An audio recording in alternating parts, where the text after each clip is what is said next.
Assalamualaikum warahmatullahi wabarakatuh.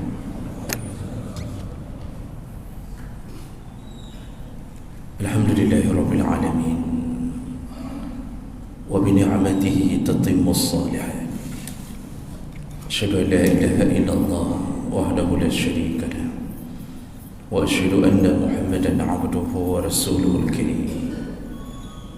Allahumma salli wa sallim ala nabiyyina wa sayyidina Muhammadin wa ala alihi wa ashabihi ajma'in. Amma ba'd. Rabbi shrah li sadri wa yassir li amri wa hlul 'uqdatam min lisani yafqahu qawli. Segala puji bagi Allah, kemudian salawat dan salam kepada Rasulullah, pada keluarga dan seluruh sahabat-sahabatnya.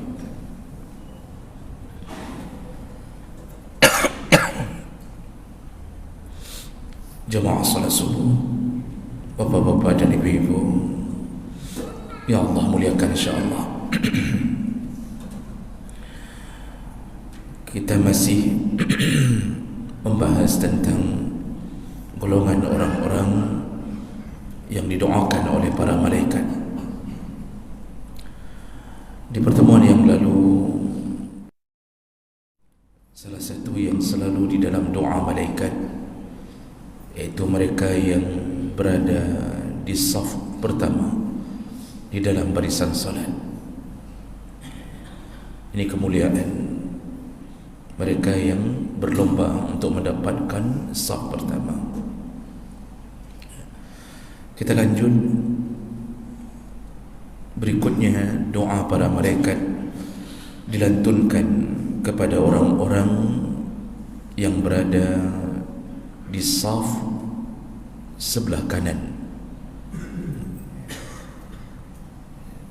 di depan saf sebelah kanan, mendapatkan salah satu fadilah.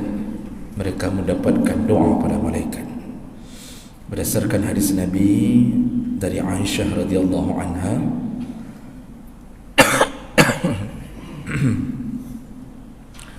Rasulullah sallallahu alaihi wasallam berkata, "Inna Allah wa malaikatahu yusallun ala mayamin as-sufuf." Sesungguhnya Allah dan para malaikat memberikan rahmatnya, mendoakan kepada siapa? Mereka yang berada di saf sebelah kanan. Nah, jawab dekat Allah Subhanahu wa taala. Ini fadilah, ini kemuliaan. Jadi bukan bermakna yang sebelah kiri tidak didoakan, karena doa para malaikat ini menyeluruh kepada orang yang salat. Namun ketika berbicara mana yang lebih utama, mana yang lebih afdal, maka saf depan lebih afdal daripada saf belakang. Dan ketika bicara di antara yang berada di depan mana yang lebih afdal, yang sebelah kanan lebih afdal daripada yang sebelah kiri. Jadi ini bicaranya bicara yang lebih afdal, bukan bicara hanya mendapatkan doa yang sebelah kanan, tidak. Nabi sallallahu alaihi wasallam kata Aisyah, yuhibbu at-tayamun fi kulli syai'. Nabi dalam semua urusan yang baik selalu menyukai yang kanan, mulai dari makan, memakai pakaian, jadi memasukkan lengan yang kanan lebih dahulu dalam hadis.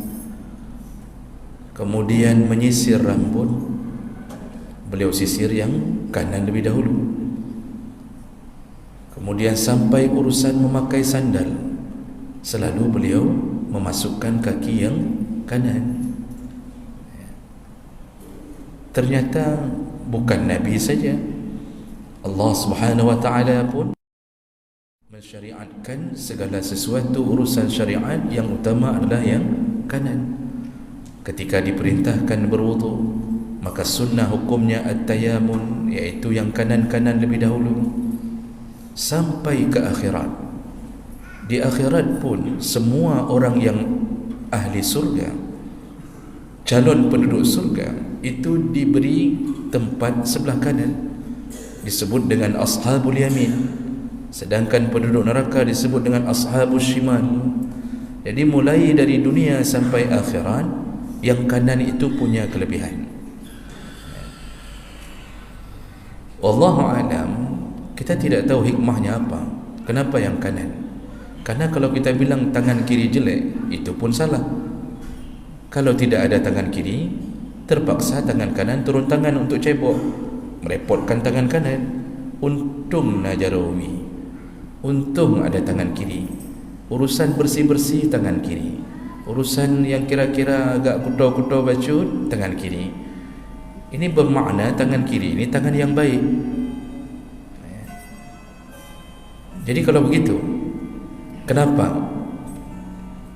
para sahabat mencari yang kanan? Di antara hikmahnya, pertama karena ada doa Nabi, ada hadis Nabi yang mengatakan Allah dan malaikat menyukai yang sebelah kanan. Kemudian juga ada salah satu kebiasaan Nabi sallallahu alaihi wasallam, Nabi selesai salat itu membalikkan badannya ke arah kanan, sehingga para sahabat berebut-rebut untuk mendapatkan pandangan Nabi. Dan ini diceritakan di dalam hadis dari Barra bin Azib, hadis riwayat Muslim, kunna iza sallaina khalfa Rasulillah sallallahu alaihi wasallam ahbabna an nakuna an yaminih yuqbal biwajhihi. Kami di masa Nabi, kata Rasulullah, kata Barra, kalau salat di belakang Nabi, kami berebut untuk mendapatkan yang kanan Nabi. Jadi di kanannya imam. Kenapa? Karena setelah salat, Nabi selalu menghadapkan wajahnya ke arah kanan. Maka salah satu perbuatan sunnah bagi imam, selesai salat, selesai salam, setelah membaca Allahumma antas salam, itu disunnahkan membalikkan badan ke arah makmum, tapi bukan langsung menghadap ke belakangnya, tapi menghadap ke arah kanan. Disitulah sahabat berharap-harap mereka berada di dalam pandangan Nabi SAW. Jadi pandangan Nabi pun dikejar oleh sahabat.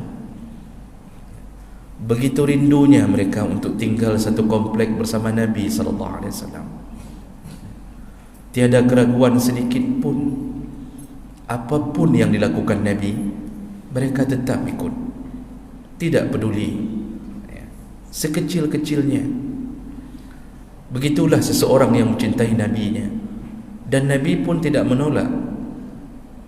Nabi tidak pernah mengatakan jangan ikut aku hanya manusia biasa. Tidak ada kalimat itu. Kenapa? Nabi tahu bahawa dia salah satu jembatan menuju surga.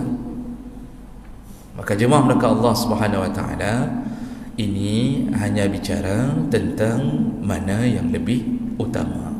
Jangan sampai setelah tausiah ini besok tidak ada satu pun yang berada di sebelah kiri.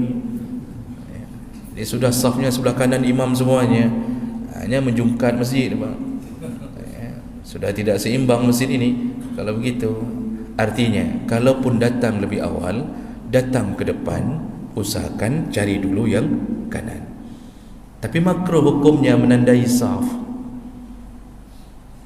Makruh hukumnya menandai saf, sampai buat nama di depan, nyawa ada tengku fulan, tak boleh ganggu. Itu makruh.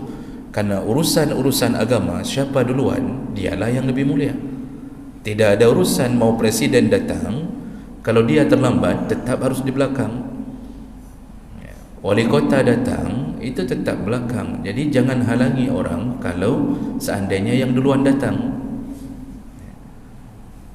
Kecuali yang diberikan tempat di depan, itu orang yang berhubungan dengan menggantikan imam, berhubungan dengan seorang yang akan melakukan iqamah. Itu berikan tempat untuk berapa orang, kan, yang kira-kira dia memang perlu di situ.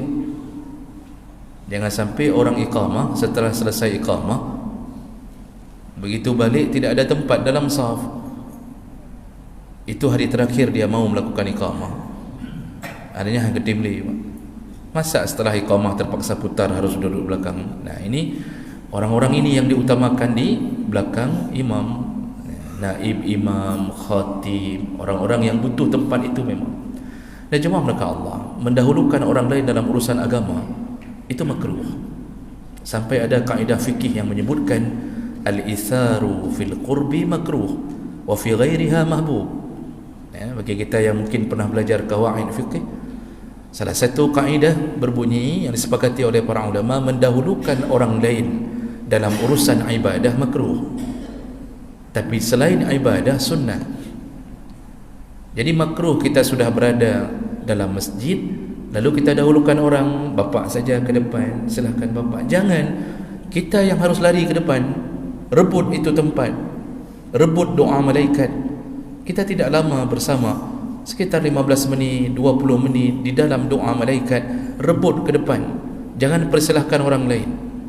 Namun hari ini yang terjadi, kadang-kadang ada orang yang datang ke masjid, pilihannya lebih ke belakang dulu, begitu mau iqamah baru berebut ke depan. Ini salah. Yang dimaksud dari awal, maka nanti yang datang hari Jumaat, yang datang itu langsung ke depan, jangan tunggu tiang masjid paling belakang. Jadi ditunggu begitu iqamah baru berebut ke depan. Ini salah satu amalan yang salah. Kenapa? Karena bisa menyebabkan ketersinggungan, apalagi sampai melangkahi bahu ke bahu. Makruh hukumnya di hari Jumaat melangkahi bahu-bahu yang berdempetan untuk mendapatkan ke depan, makruh. Jadi urusan agama jangan dahulukan orang lain, dahulukan diri sendiri. Tapi selain urusan ibadah, silahkan orang lain.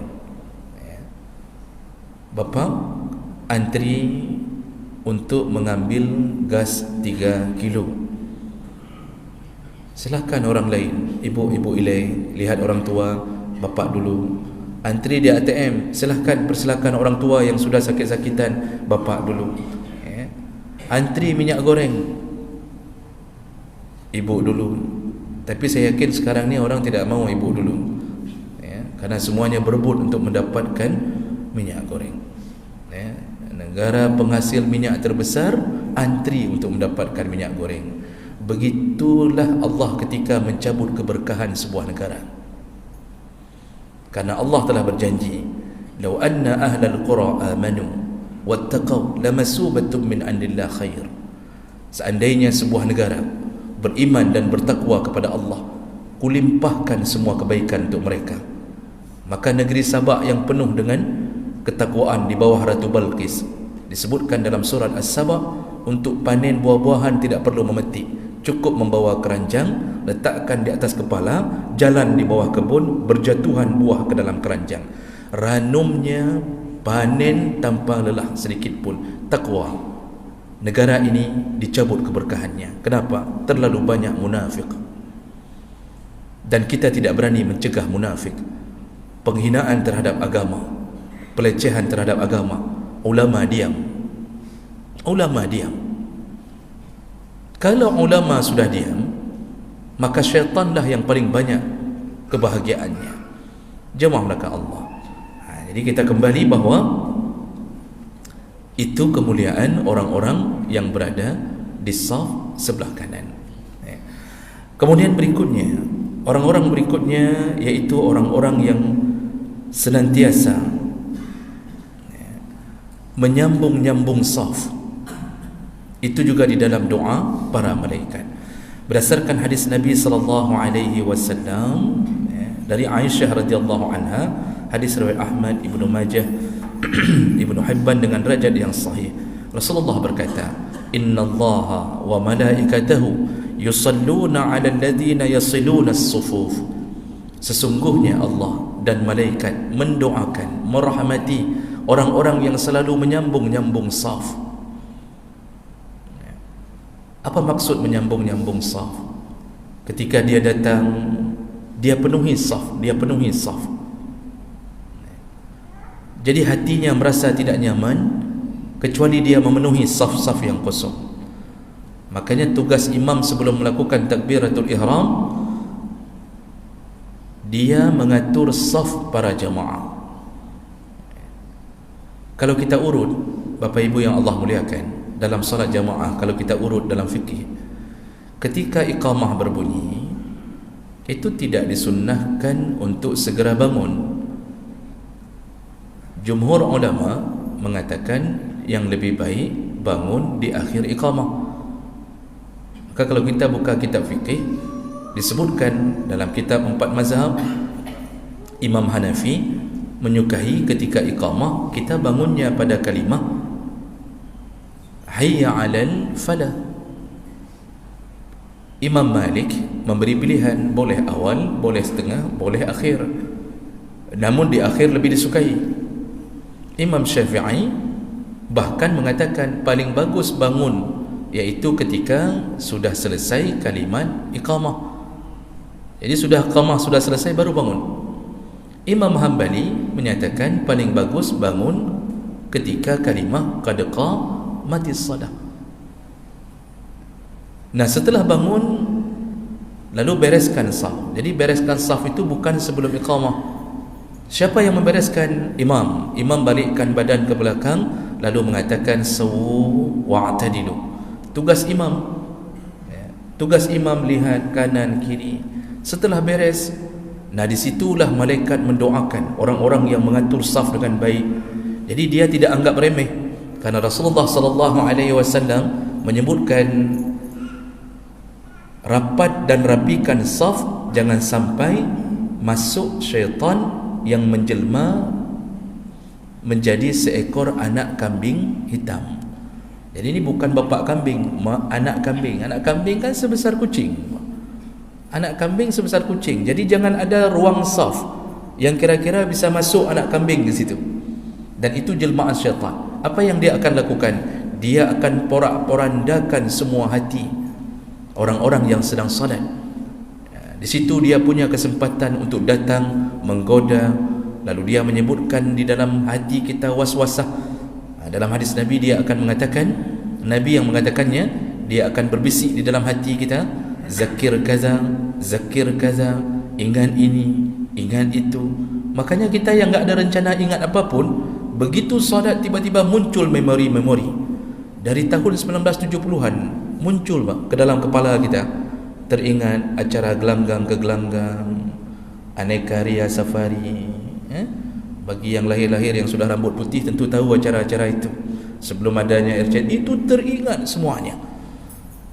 Teringat pengalaman menikah dengan isteri pertama, ribut terus-terusan. Alhamdulillah sudah ada isteri kedua, ributnya mulai berkurang. Hanya di awal bulan saja. Tapi itu terbawa semuanya, terbawa memori itu. Siapa yang membawanya? Syaitan. Kenapa? Syaitan kita beri kesempatan. Akibat apa? Kita ruangkan saf. Makanya salah satu yang harus kita jaga adalah saf-saf dalam salat. Sampai Rasulullah menegur orang yang tidak bagus safnya. Kata Rasulullah, la takhtalifu fatakhtafu qulubakum. Jangan mereng saf, jangan porak-porandakan saf, karena itu akan menyebabkan hati kalian porak-poranda. Rupanya salah satu yang bisa mengikat hati kita sesama adalah saf. Orang yang tidak bagus persatuannya dengan sesamanya karena juga urusan saf. Renggang saf, renggang hati. Rupanya di sini koneksinya, renggang saf, renggang hati. Bagus saf, terikat hati. Muncul kasih sayang di antara sesama orang salat. Makanya jemaah maka Allah Subhanahu wa taala, ketika ada saf yang belum selesai, imam berhak untuk tidak takbir dulu. Jadi jangan tegur-tegur imam. Misal imam sedang atur saf masuk, itu rapatkan, yang kanan rapatkan. Nanti ada suara dari belakang, baga baca puhana rencana tamayang. Begitu kata orang, Pak. Jadi ada yang mengatakan, udah cepat sedikit, apa enggak ada rencana salat. Ini orang tidak faham. Nabi mengambil waktu sampai bermenit-menit mengatur saf. Pentingnya saf. Jadi jemaah mereka Allah Subhanahu wa taala, kalau kita datang belakangan masbuk, selama masih ada saf kanan kosong, saf kiri kosong, Kalau dalam pandangan jumhur ulama, makruh hukumnya berdiri di belakang sendiri. Kalau dalam mazhab Hambali langsung batal, tidak sah solatnya. Makruh hukumnya berdiri di belakang, artinya tidak akan dapat pahala jamaah sempurna. Dia dibenci Allah. Kanan kosong, kiri kosong, lalu kita buat saf sendiri, kita berdiri sendiri di belakang. Sampai ada hadis Nabi SAW yang dibolehkan seandainya betul-betul sendiri, seandainya kanan kosong, kiri kosong, kanan sudah penuh, kiri sudah penuh, lalu kita berdiri sendiri. Ada riwayat yang menyebutkan disuruh tarik orang satu ke belakang, sampai begitu, untuk menghindari saf berdiri sendiri. Namun kalau seandainya darurat, memang tidak ada tempat lain, artinya amalan itu tidak perlu dilakukan, artinya tidak dianjurkan juga. Sampai begitu baru boleh berdiri di belakang sendiri. Atau kita langsung berdiri dengan keyakinan kanan akan segera penuh. Kita lihat dari pintu sana, orang akan masuk. Dari pintu sana, orang akan masuk. Kita sudah berada di tengah, baru boleh berdiri dengan keyakinan di sana akan diisi, di sana akan diisi. Tapi kalau kita masbuk model rakaat terakhir, tidak ada orang, tidak boleh berdiri di belakang sendiri. Itu akan menghilangkan pahala jamaah. Nah, jamaah mereka Allah. Lalu seandainya ada saf kosong, seseorang batal di antara kita dalam solat, ini yang batal itu harus keluar dari solat. Jadi jangan pura-pura tidak batal. Ada orang yang kadang-kadang kentut, karena takut ketahuan siapa yang kentut, dia nggak berani keluar, pura-pura solat. Ini orang melakukan dua dosa. Pertama, salatnya, pertama dia pura-pura solat di tengah-tengah saf. Yang kedua, dia telah mengganggu jamaah muslimin dengan kentutnya. Jadi kalau mau kentut, keluar dulu baru kentut. Jangan kentut dulu baru keluar. Dia keluar, kentutnya tidak keluar, kan cukup menyakitkan. Sakit perut, keluar saja, keluar. Nah, yang kosong saf itu, yang belakang itu disuruh segera isi. Lebih utama yang belakang mengisi ke depan daripada yang kanan atau kiri mengisi ke samping. Karena kalau diisi dari samping, tetap ada yang kosong nanti ke sana. Isi saja. Bagaimana cara isinya? Yang jangan bergerak berturut-turut sebanyak 3 kali. Maka diatur dalam kitab-kitab. Diatur dalam kitab. Cara bergerak, langkahkan kaki pertama sekali. Jadi satu kaki kiri, satu kaki kanan, kedua kaki kiri. Itu sudah 2 pergerakan. Itu sudah 2 kali bergerak. Cukup berhenti dulu. Ukuran berhenti bagaimana? Dalam kitab disebutkan qadra ruknin, sekira-kira melakukan 1 rukun qauli. Satu rukun fi'li. Jadi seperti kita rukuk berapa menit, rukuk berapa detik butuh waktu? Setengah menit berdiri di situ. Setelah itu baru langkahkan lagi kaki. Jadi jangan sampai langkahkan kaki 1, 2, ini sudah 2 nih, 2 kaki. Kita langkahkan sekali lagi, begitu 3, batallah salat kita. Dalam pandangan jumhur ulama, termasuk mazhab Syafi'i. Berhenti dulu di tengah, kemudian tunggu kira-kira beberapa detik atau setengah menit, seukuran kalau kira-kira rukuk berapa menit, berapa detik perlu waktu, baru langkahkan lagi ke depan. Itu cara mengisi saf agar salat tidak batal. Silakan rujuk ke dalam kitab-kitab, baik kitab 4 mazhab maupun kitab-kitab mazhab Syafi'i. Jamaah mereka Allah, yang intinya apa? Allah suka, Allah sayang kepada mereka yang serius dalam mengatur saf. Jadi oleh kerana itu, walaupun ini amalan-amalan yang kita anggap sederhana, tapi ketahuilah di balik kesederhanaan amalan kita ini ternyata ada doa malaikat kepada kita. Kalau sudah didoakan oleh para malaikat, adakah doa yang lebih baik daripada doa malaikat? Tidak ada. Kita berdoa, Pak, tapi kadang-kadang doa kita tertolak. Tapi kalau malaikat mendoakan kita, tidak akan tertolak. Mudah-mudahan kita bisa melaksanakannya dan istiqamah dalam menjalankan ibadah. Dan hari ini tentu kita telah berada di dalam catatan yang baru berdasarkan beberapa riwayat Mudah-mudahan tidak ada dosa baru yang kita tumpuk dengan sengaja. Subhanakallahumma bihamdik asyhadu an la ilaha illa anta astaghfiruka wa atubu ilaik. Wassalamualaikum warahmatullahi wabarakatuh.